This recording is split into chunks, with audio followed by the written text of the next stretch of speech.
being animated, I actually feel like they were able to do a lot of things that they kind of couldn't have done otherwise. The whole time I'm thinking, do the predators have the ability to traverse time? Yeah, time Well, travel. That's time what I was travel. That's thinking. what I was I starting was to kind of think. like, time travel? Is that what we're gonna be Yeah. seeing?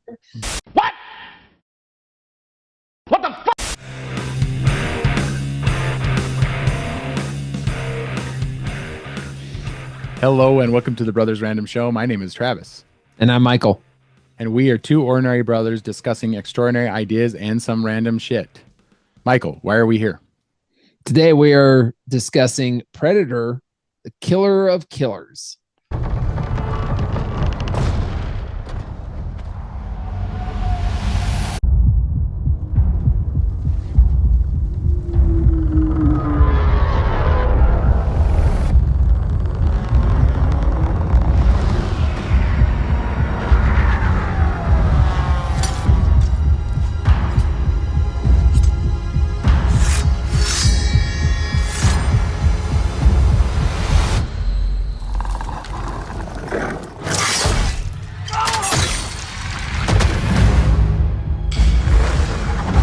You are old enough now. It's time I tell you about the monster. It just debuted on Hulu, and it is directed by Dan Trachtenberg and Joshua Wasson. This is the IMDb plot summary.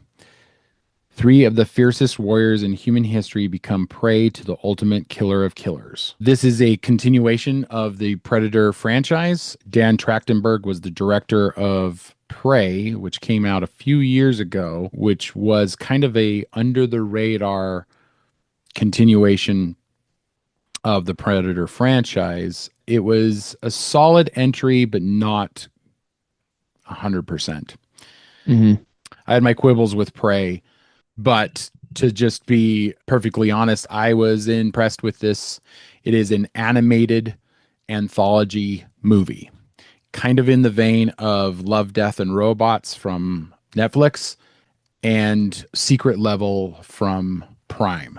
I don't know if you've seen either one of those, but they are thoroughly impressive animated anthology series that kind of have some amazing visuals to them. Before we get into spoilers, what are your overall thoughts? I really liked it, and I actually liked that this was animation.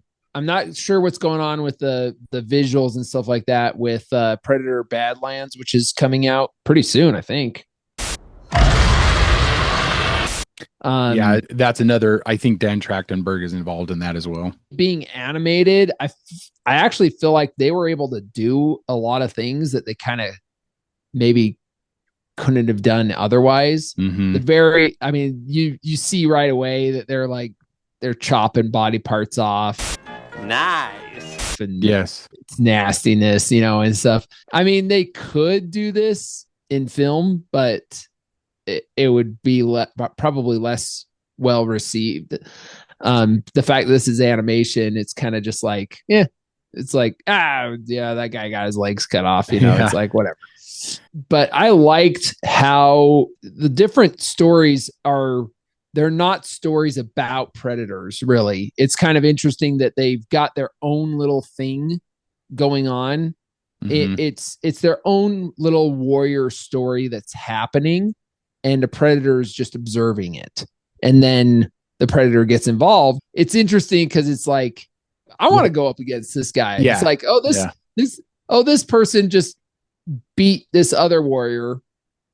I want to fight this warrior. That's kind of the vibe you get, is like these different time frames. They're kind of just like, I want to get in there. And so it's not about the predator. And then, but all of a sudden, there are these warriors who are just finding themselves in the middle of fighting the predator. Yeah. The lore of Predator is that they come to our Earth to seek out the best warriors to fight against, to hunt, basically. Mm-hmm. And because they're a hunter species or whatever you want to call it. They're after the strongest. They're after the best and the strongest and the most able-bodied, which I think is amazing because that plays into this movie really well. Like you said, because at first the predators are just observing, just watching, and they figure out, oh, that's the badass. I'm going after him. And that's what I really appreciated about this movie. It seems that Hulu's like the place for Predator now. Before we get into spoilers, your experience with the Predator franchise, like where's like your favorites, the original, the Oh, well, just the original.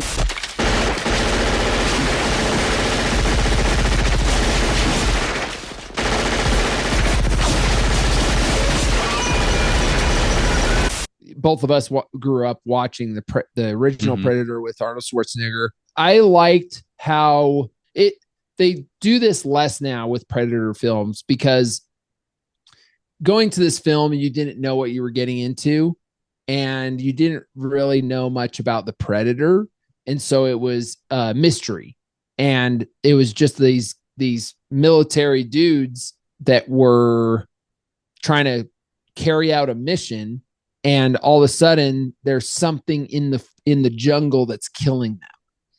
And it's kind of, it plays up on a horror element to it, as like a kind of a slasher horror element to it. The original was directed by John McTiernan, who was a great action director, and unfortunately doesn't have a career anymore.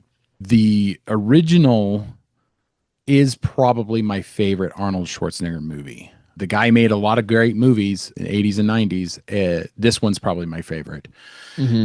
It has such a vibe to it that is, I think, a little lacking in all the newer iterations.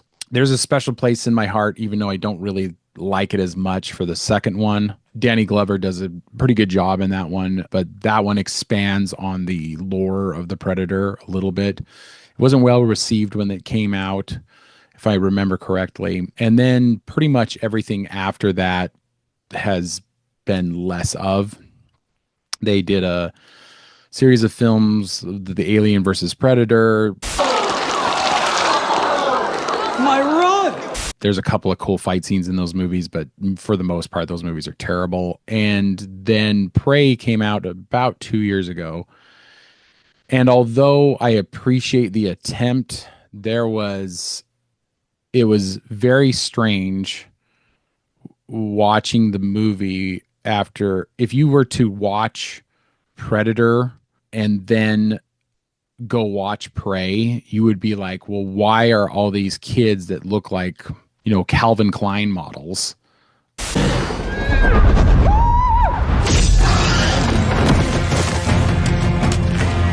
Why did they have any power over the Predator at all? In the original, we had Arnold Schwarzenegger, we had Jesse Ventura, we had Carl Weathers, we had Bill Duke. You son of a bitch. What's the matter?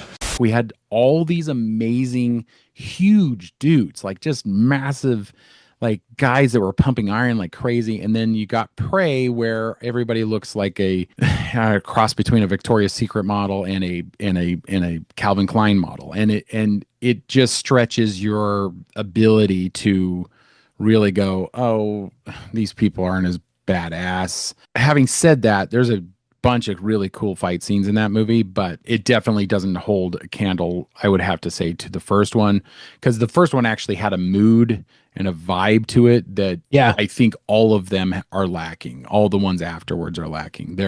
And maybe it's because the mystery has already been revealed. Mystery's gone. Bit. The mystery's gone a little bit. This is part and parcel of some of the problems I have with expanded universes. Yeah. Where they take all the mystique and then they just tell you, oh, well, I mean, they got ships and they got a planet and they got a world and they got that and they really are pulling away from the mystique of the and I think Badlands is actually taking place on the world that the predator world, if you're to believe the trailer. And there's some problems with that trailer. Like the predator does not look right. And I don't know if they'll change that before the movie comes out. Companies have done that. They did that with the Sonic movie.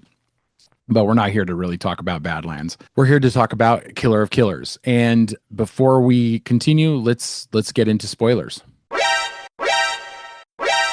I was surprised to find out that they are all connected. Like, I wasn't expecting that in this movie. I thought it was actually an anthology that was just going to have this story and this story and this story. I didn't think that they would eventually bring all these characters together. So if you're unaware, there's a Viking, there's a samurai, and a World War II pilot. And all three of them are in different times. The whole time I'm thinking, do the predators have the ability to traverse time? Yeah, time travel. That's time what travel? I was thinking. That's what I was. I was kind of like, is time travel? Is that what we're gonna be seeing? But it turns out that they freeze them and they put them on ice. Put them on ice, and I thought that was 100% clever. Like that doesn't stretch your credulity. Like if they had done, time travel, if they had done time travel was I would have been like, happening, I would have been out. I would have been like, no way, no, this is so dumb.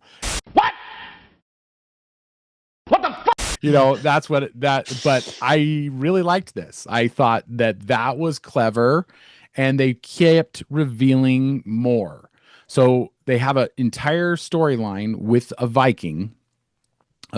this Viking woman, which stretches credulity a little bit, but it's okay. They were known that there's some proof of shield maidens in the Viking era.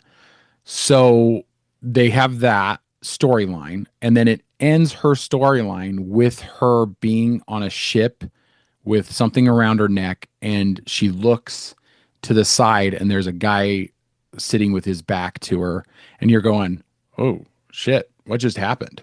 Like you had no, like we're like, what's going on? And then it goes into feudal Japan. Now the great thing about this particular storyline, there's no dialogue. It's all like nobody speaks through the entire. I think there's a few lines. There's a few lines at the very beginning, and that's it. And it's like amazing. It's pure. At the end. At the end, in the beginning and the end of this particular story, it's so great because it's pure cinema. It's like they're just telling you through visuals. It's amazing. I thought it was great. I love the whole thing. It's like two brothers. One of them is sanctioned by the father, and the other one is an outcast. Perfect, really great, really quick storytelling. And when you're really good at visuals, you can put in so much into a look. And you're right. I don't know if this would have done as well live action because you stretch your credulity a little bit with animation that you usually don't with live action. And so I really appreciated that one.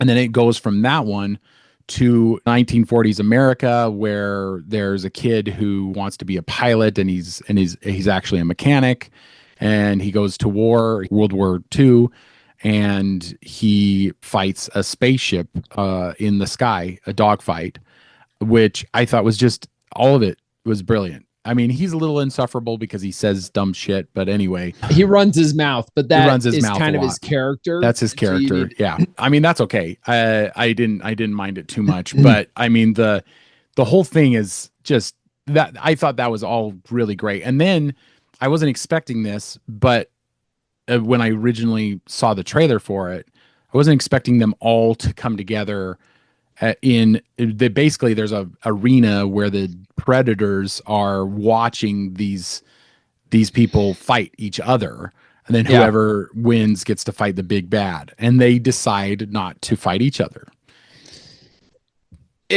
I liked it. I liked it a lot. Well, it makes you wonder that this is probably common practice. So they probably common practice this, where they've got warriors throughout time. They've stolen and frozen. They throw into a warehouse and they're frozen, and they pull them out and let's do that one. Let's do that one. And then they throw them out in the arena and like go. So interesting. It was like, okay, this is fun. Yeah, this is a little bit like Predators. Was it? Oh, I forgot to mention that one. Yeah. It was that one. That one was actually pretty good. I didn't hate that one. It was actually better than most, but I think most people were. That was a 2010 movie directed by Nimrod Antel, and that was a better movie as far as the sequels go. So I mean, the Predator franchise has had a storied career of stops and starts and you know, and I mean, that was another problem because the lead was Adrian Brody, right? And Adrian Brody, if you see that dude, he's 100 and maybe 50 pounds, like maybe, even that. I mean, he's a very slight man, and the idea of him going up against something that Arnold Schwarzenegger had a huge problem killing off, that I think stretched people's credulity again. And we're probably far enough away from that movie and Predator the original to that Prey was considered a success, even though it was a streaming movie. I think that movie was meant to be in theaters, but it didn't go to theaters and they just put it on streaming. This was during pretty much the COVID frenzy, and it did well enough that Dan Trachtenberg is now gaining all this momentum with the Predator franchise. I mean, literally, they just put out this movie, A Killer of Killers, and then at the end of this year, they're going to be putting out Predator Badlands. So, I mean, they've already established that the Predators like to bring together these warriors, and then this one establishes a fight in an arena, and all those things I thought were clever. And one of the great things about Prey is that there's a couple of really clever moments in that movie, and this movie also proved to have a clever moments, like the collars that they put on them to control them also are translators, which I thought was brilliant. They only translated their instructions. Yeah, which was basically kill each other, and then the winner gets to fight me. Yeah, which I guess this is the Predator that was talking at the end. I guess is a character that's been in comic books or something like that. The King Predator. Oh, I didn't know that. Something like that. So there is an expanded universe in the comic books that I do know of. I don't know much about it though. And Badlands is going to be expansion of this universe, right? So they're going to be expanding this even further after The Killer of Killers. And now for something completely different. So one of the problems with having lore that has been passed to several different creative people is there's no through line of the lore. This is the problem with Star Wars right now, is that you got several different people. You got several different people. Ideas. They all got their ideas. They all decide to expand on their ideas. They're given free reign to expand on those ideas, and then they ruin the lore. And pretty much Star Wars has ruined. So I'm a little hesitant to be on board with the furthering of this franchise, because the people who started the franchise in 1989 are no longer involved in it, and there's been fits and starts, right? So the Predators came out in 2010. That's a 15-year-old movie now. So everybody's kind of been trying to do this, and now it's in the hands of Dan Trachtenberg. I hope that he is clever enough and smart enough to kind of keep this ball rolling. If this is any indication, this movie, Killer of Killers, then I have some faith. Prey, I would say, wasn't a great movie. It was an okay movie. This is actually pretty good. I would prefer this over Prey myself, mainly because it also has other elements to it that make it a fun movie. I mean, that's how I feel about the expanded universe of the Predators. So basically, good luck trying to figure out how to weave all these together. So I'm sure that he's up to the task because they've given him a lot of free reign. He's got this movie and another movie coming out in the same year in this universe. Have any other thoughts on this movie? I just felt like it was great storytelling. Yeah. Classic good storytelling of 3 different stories. Basically shorts. Yeah, shorts that kind of came together at the end. Yeah. Loved it. I actually really, really enjoyed it. I didn't know that that's what it was going to end up being. So the fact that I realized pretty quick that the first Viking story having a beginning, middle, and end, and I'm like, is this a short film? Like, wait a minute, what's going on? And then I realized that this was going to be a series of short films.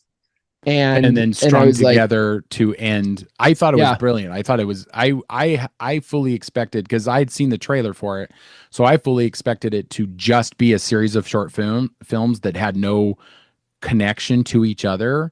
Yeah. But I was pleasantly surprised that this actually has a connection to, they actually have a connection to each other. And I was pleasantly surprised about that. So I think that's excellent. And the fact that you went in without having seen the trailer is awesome, because you probably enjoyed it a hell of a lot more than I did, because you didn't know anything about it. Yeah.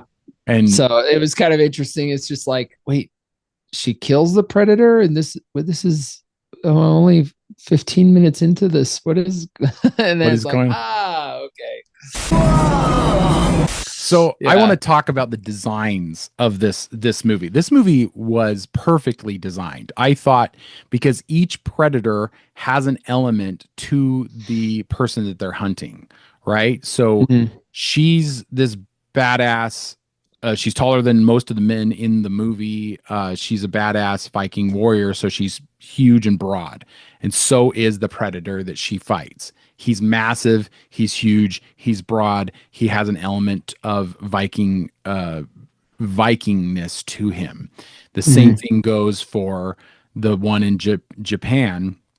That one's excellent because you see the first time you see him, he's crouched on a building, and he's skinnier, he's leaner than the last one we saw. So he has a element of like being quick, and so he's got this ninja-like element, which is also what was presented in this movie. Interesting. And then the next one is he's flying a ship, and he's got something on his face that makes it look like it would be something that would help a pilot a plane or a ship. And I thought all that was excellently done. Why they're making such a mistake with the Badlands Predator is it's got me worried, because these predators I thought were really well designed. Maybe it's the part of the animators more than it is the director in that essence, or in that realm, I guess. Do you get what I'm trying to say? Yeah. I really liked the designs of the predators because they were unique and they were different, but they also had an element of the story that they were in. Yeah. And I thought that was really great and clever. And the trailer for Badlands, well, they show the predator in that, and that don't look so great. I don't know if it's because it's CGI'd. I don't have a good take on that, but it is what it is, right? Hopefully Badlands is, I might like this better than Badlands. And Badlands is going to be the live action film. So yeah, who knows? Your final thoughts? No, I think that's all good. I enjoyed it. I would be up for more content like this, honestly. Yeah. Like if there was more of them. Did the art style kind of remind you of like Blue-Eyed Samurai? It did. Yeah. It's kind of like the same kind of art style, kind of has almost like a brush stroke element to it. And I mean, there's been other ones, The Witcher, the Night of the Wolf. Oh yeah, that animation. Yeah. Different animation, but it just seems like when you do something animation, I don't know if they give people kind of creative reign, or what's going on. Maybe because it's not so expensive. It's not like all this money going into it or something like that, that there's a little bit more. It just seems like they take a little bit more risks. They'll do something a little different, not placate to certain things.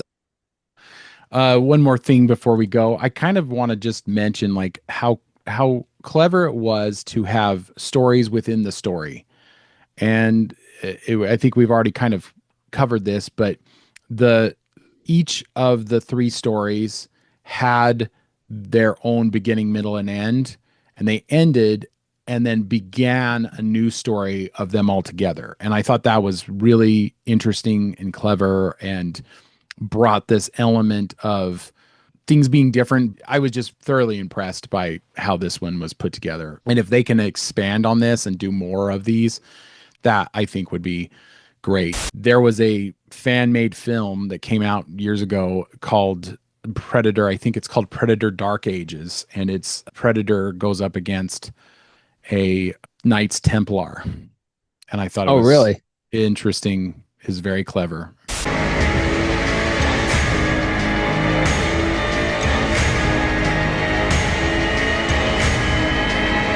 Very interesting.